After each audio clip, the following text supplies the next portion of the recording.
ሰላም ጤና ይስጥልን ክቡራን የዩቲዩብ ቤተሰቦች፣ የሰዓቱን አጫጭር መረጃዎች እየቀርብ ያለው እስከ ፍጻሜው አብራችሁን ቆዩ።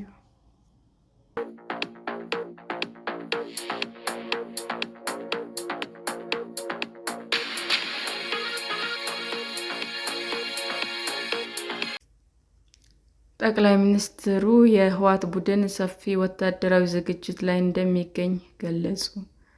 ጠቅላይ ሚኒስትር አብይ አህመድ ቆመ ቀር ያሉትን የህወሓት ቡድን ጦርነት ለመጀመር ሰፊ ወታደራዊ ዝግጅት እያደረገ መሆኑን ገለጹ።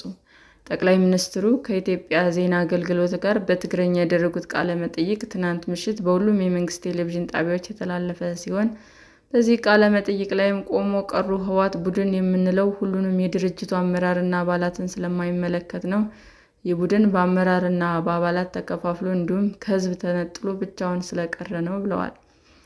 የትግራይ ህዝብ በተለየ ወጣቱን ታጣቂዎችን ጨምሮ እምቢ ለጦርነት ሲል እየተመለከቱ መሆናቸውን የገለጹት ጠቅላይ ሚኒስትር አብይ፣ ይሁን እንጂ ይህ ቡድን አሁንም ለጦርነት እየተዘጋጀ እንደሚገኝ እንዲሁም በአባላቱና በህዝቡ ላይ የነበረው ተስፋ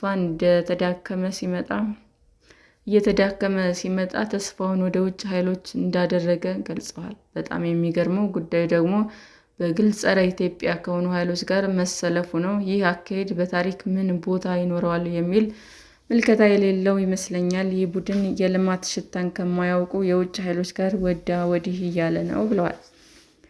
ከዚህም አልፎ ቡድኑ የትግራይ ወርቅና ማዕድናት እየበዘበዘ ለጦር መሳሪያ ግዢ እያዋለ መሆኑን የተናገሩት በምርጫ ቦርድ ተሰረዝኩኝ፣ ተፈናቃዮችም አልተመለሱም በማለት ራሱ ያበላሻቸውን ጉዳዮች በመጠቀም ጦርነት እየቀሰቀሰ ነው ብለዋል።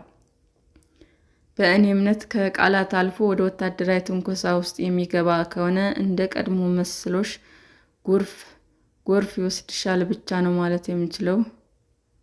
በእኔ እምነት ከቃላት አልፎ ወደ ወታደራዊ ትንኮሳ ውስጥ የሚገባ ከሆነ እንደ ቀድሞ መስሎሽ ጎርፍ ይወስድሻል ብቻ ነው ማለት የምችለው በማለት አስጠንቅቀዋል። በፌዴራል መንግስት በኩል ያለውን አቋም አስመልክቶ ሲናገሩም በፍጹም በጭራሽ ትግራይ ላይ የሚጀመር ጦርነት እንደሌለ በመግለጽና መረጋገጥ እወዳለሁ። በትግራይ ዳግም ውጊያ የመጀመር ፍላጎት ሀሳብ እንደሌለን ህዝባችን ማወቅ አለበትም ብለዋል። ሰላም ጤና ይስጥልን ውድ የዩቲዩብ ቤተሰቦቼ እንዴት ናችሁ? አዲስ ጀማሪ ነኝና ሰብስክራይብ ያደረጋችሁ አበረታቱኝ። አመሰግናለሁ። የዩቲዩብ አድማጮቻችን ለሰዓቱ ያቀረብኩላችሁ አጫጭር መረጃዎች ይህንን ይመስል ነበር። በሌላ መረጃ እስክንገናኝ ሼር፣ ላይክ፣ ሰብስክራይብ እንዲሁም ቢቀርብልን የምትሉት መረጃ ካለ ኮሜንት እያደረጋችሁ ቸር ቆዩን።